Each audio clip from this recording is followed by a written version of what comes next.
नमस्कार। The legal Indian case episode में आप सारे लोगों का फिर से स्वागत है। दोस्तों, आज एक बहुत ही इंटरेस्टिंग स्टोरी जिसके बारे में आज हम चर्चा करेंगे।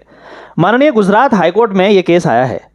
केस कुछ इस तरीके से है कि एक व्यक्ति किसी लड़की से प्यार करता है, मोहब्बत करता है, ये बात जानते हुए कि वो लड़की किसी की वाइफ है, किसी और की वाइफ, और उसके साथ लिविंग रिलेशनशिप में रहता है। होता यूँ है कि जब लड़की की शादी एक्स मान के चलो कोई लड़का है उससे हुई, वो वहाँ से सेटिस्फाइड नहीं थी और वो जो है बाहर आकर के वाई जो बॉयफ्रेंड है उसके पास आ गई। अब क्या होता है कि कई महीनों तक ये साथ रहते हैं, एक एग्रीमेंट बनाते हैं और जिसका नाम दे दिया लिव इन रिलेशनशिप एग्रीमेंट, और इस एग्रीमेंट के तहत वो साथ रहते हैं, एंजॉय करते हैं, वॉटेवर। कुछ दिन बाद ये होता है कि जो पहले वाला जो हस्बैंड था, पहले वाला क्या वही अभी भी हस्बैंड है, in the eyes of law वही हस्बैंड है, तो वो और उसके घर वाले लड़की के पास आते हैं और कहते हैं चलो बहुत हो गया तुम्हारा, अब चलो कहीं और चलें।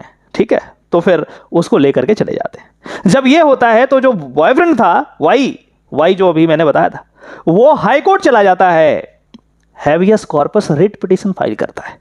कहता है कि जी मेरी गर्लफ्रेंड को इलीगली डिटेन कर लिया गया है। किसके द्वारा? उसके हस्बैंड के द्वारा। बताइए क्या जमाना आ गया। मतलब हस्बैंड के द्वारा मेरी गर्लफ्रेंड को इलीगली डिटेन कर दिया गया है। हाईकोर्ट के पास ऐसा केस पता नहीं पहली बार आया होगा। हाईकोर्ट इस व्यक्ति पे 5,000 का कॉस्ट लगाता है और उसके बाद जो आर्गुमेंट्स हैं कुछ इस तरीके से होते हैं कि जस्ट आपके पास 2 क्वेश्चन बेसिकली होते हैं। क्योंकि आप सारे लोग लॉ स्टूडेंट्स हैं या ज़्यादातर लॉ स्टूडेंट्स हैं, मैं कोशिश करता हूं कि वीडियो को या कम्प्लेक्स लीगल स्टोरी को, लीगल केसेस को इस तरीके से प्रेजेंट करूं ताकि एक आम व्यक्ति भी, फिजिक्स जो पढ़ता है ना, फिजिक्स वाला भी इसको समझ में आ जाए ये चीज़। तो जो क्वेश्चन है, 2 लीगल क्वेश्चन है। पहला क्वेश्चन तो ये है कि क्या बॉयफ्रेंड का लोकस बनता है केस फाइल करने का? सबसे पहला तो ये हो गया।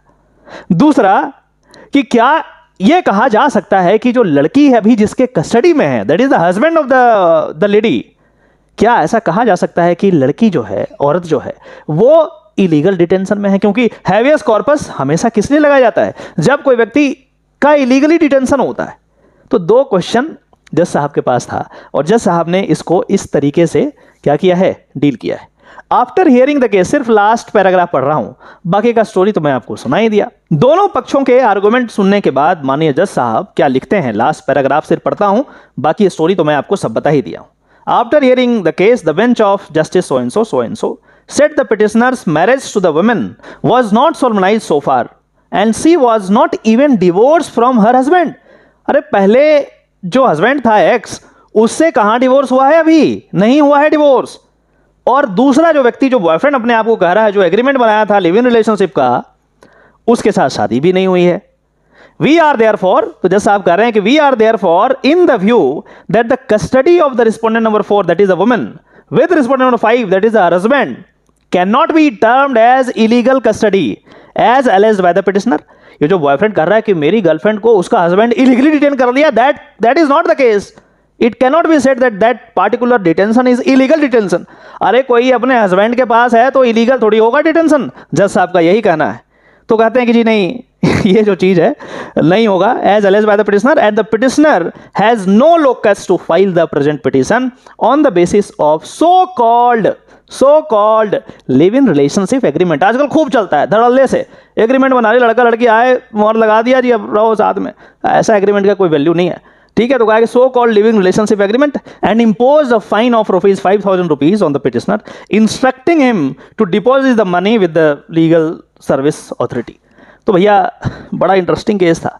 बॉयफ्रेंड कर रहा है केस हाईकोर्ट में जा करके कि भैया इस लड़की का, इस लेडी का हस्बैंड इसको उठा के लेके चला गया। तो इस तरीके का केस आ रहा है।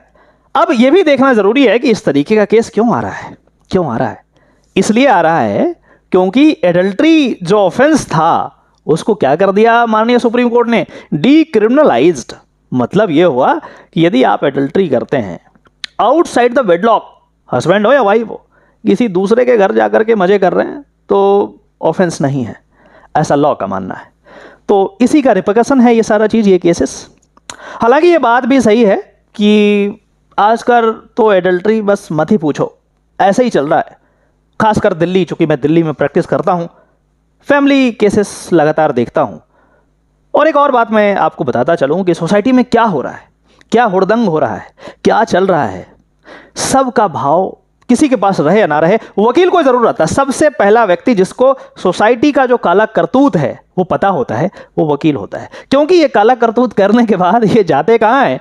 वकील साहब के पास। तो वकीलों को सब पता होता है क्या चल रहा है सोसाइटी में, बस वो अपना चुप रहते हैं और अपना काम करते रहते हैं, लेकिन पता होता है। तो ये सब रिपरकशन किस चीज़ का है? Adultery is no more offence. हमारा एक केस था जिसमें क्या हुआ भैया, वाइफ को हस्बैंड ने रेड हैंडेड पकड़ लिया किसी तीसरे व्यक्ति के साथ किसी होटल में। रेड हैंडेड, सारा वीडियो सारा कुछ है, वो तो शेयर नहीं करूंगा, बट रेड हैंडेड पकड़ लिया।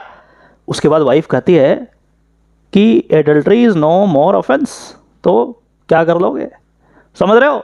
तो ये कॉन्फिडेंस जो आ रहा महिलाओं में अच्छा है, बढ़िया है, वेरी गुड।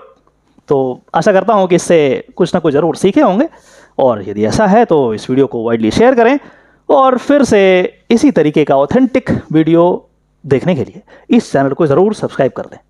और यदि आप चाहते हैं कि फ्रीक्वेंट मैं कुछ ना कुछ लीगल अपडेट, जो प्रैक्टिकल अपडेट है, वो मैं आपको देता रहूं, तो हमारा इंस्टाग्राम का जो पेज है वो आप फॉलो कर सकते हैं। चलिए फिर से मिलते हैं किसी और टॉपिक में, तब तक के नमस्कार, जय हिंद।